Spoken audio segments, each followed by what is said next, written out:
c'est ma famille, donc je ne les choisis pas. Je les aime tous tels qu'ils sont. Quand je vais ailleurs, je parle beaucoup à mes amis de ce quartier et de ce qu'on vit. C'est un cocon parmi le monde et on est loin de tout.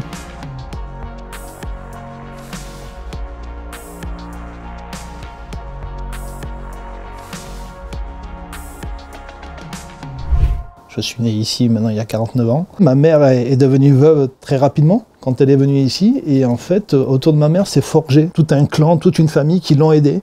La plupart des maisons n'étaient pas terminées. Il n'y avait pas de sol, enfin, rien n'était fait, les murs étaient en briques, il n'y avait pas de jardin ni rien. C'est nos pères à l'époque, avant que je sois né. Ils se sont entraînés pour délimiter ou se faire les travaux dans les maisons de l'un et de l'autre. Dès le début, cette union s'est formée. Et en grandissant, les gens de mon âge ont baigné dans ça.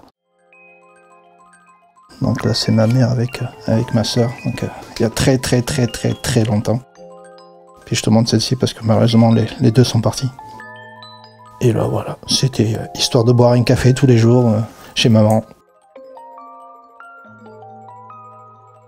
En fait, quand ma mère est partie, je ne pouvais pas laisser cette maison parce que ma mère était mon pilier et elle vivait dans la maison familiale. Donc si on me retirait cette maison, je n'avais plus rien. La mère de Djilali, c'est une des premières personnes qui nous a reçus à Beutre comme ses propres enfants. Donc son fils, Djilali, c'est comme ça que je l'ai rencontré, c'est par sa maman. C'est une personne ressource qui permet de résoudre des conflits, ou de passer d'informations, ou de relayer d'informations. Pour nous, c'est vraiment une clé dans le projet. Je l'appelle aussi le maire de Beutre. Enfin, disons que tu joues un rôle de médiation, de représentation peut-être. Peut-être à ton insu, mais bon. Oui, je pense que c'est surtout mon insu. Ouais. Quand ça ne va pas entre deux familles, tout le monde s'en mêle. Des fois, quand il y a des problèmes qui ne veulent pas se régler, malheureusement, ça chagrine un peu tout le monde en fait. Et ça ne convient pas. Donc on essaie très vite de régler tout ça parce que comme on aime cette convivialité et se vivre ensemble, dès qu'il y en a deux qui se disputent et on sait qu'ils sont en guerre, on fait tout pour les rabibocher parce que ça ne convient pas. Mes filles demain vont vivre ici, elles sont prêtes. C'est ce que moi, au fond de moi, je voulais. Tu vas faire quoi dans cette exposition? Là, je vais faire un salon en fait. Je vais enlever cette porte et ça va être une chambre pour mes filles. Tous les étés, je les amenais beaucoup ici. En fait, comme on connaît tout le monde, on n'a pas besoin de surveiller nos enfants. En fait. L'été, elles pouvaient rester jusqu'à 23h, 23h30 dehors. Elles ont vécu ce que nous, on a vécu quand on était jeunes. Nous, quand on est architecte et qu'on arrive en 2019 en disant on va faire un projet participatif, déjà on a tout faux, parce que la participation existe depuis 50 ans. Face à la complexité de ce quartier, on a inventé des outils pour répondre aux besoins d'ici.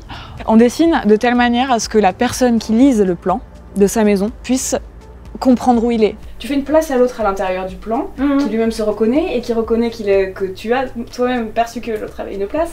Et du coup, ça crée un échange. Les plans que j'ai de la maison de Djilali sont déjà obsolètes. Du coup, on remet constamment les plans à jour en fonction des transformations que les gens font de leur maison. La démocratie, c'est une relation continue avec le groupe et c'est ce qui se passe entre les deux regards qui est la rencontre. On peut faire confiance aux personnes. On a trouvé Joëlle Zask en tant que théoricienne de nous des choses qu'on essayait d'expérimenter sur le terrain. Joëlle définit la participation en tant qu'expérience continuelle à la vie de la cité. Djilali, il la pratique, cette démocratie dont on parle théoriquement. Il faut savoir où se joue la participation, dans quelle maison, entre qui et qui, pour savoir, nous, quelle place on a dans ce projet, comment on s'insère dans des logiques organisationnelles, des logiques politiques déjà constituées sur place.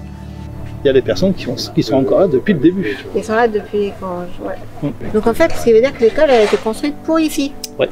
En même temps que le quartier. La cité. Ouais. La cité, comme disait Aristote, c'est la communauté de vie heureuse en fait. Elle se définit par des relations très vivantes entre les différents éléments qui les constituent et qui ne sont pas que des éléments humains d'ailleurs, qui peuvent être des animaux, des choses, des plantes, ces arbres qui forment aussi une communauté qui préfigure d'une certaine façon la communauté de voisins à venir. Une cité, elle se définit aussi par son indépendance. Si je fais des travaux, ben en fait, tout le monde va venir m'aider. Et c'est vrai que mes voisins, je suis très tolérant parce que je les connais parfaitement.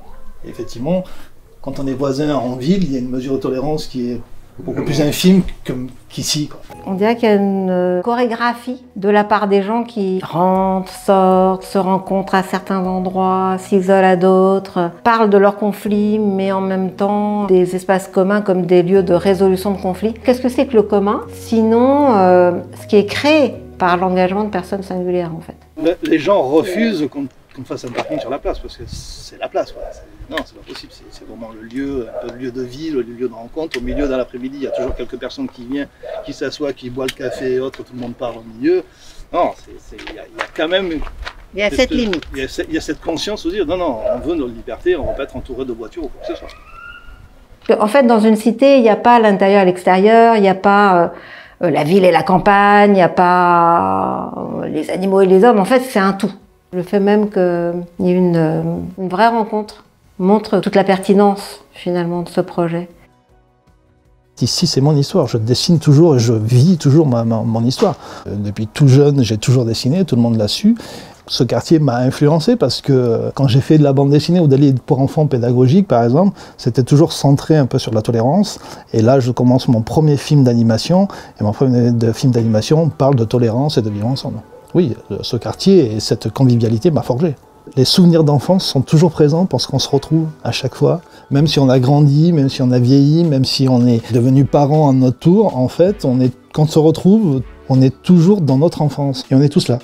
Ces gens-là n'ont pas bougé. Même s'ils sont partis de Butte, les parents habitent toujours là et eux, ils sont toujours là. C'est ma vie, en fait, c'est là où je me suis forgé. C'est la maison de ma maman où je suis né, c'est le quartier de Butte.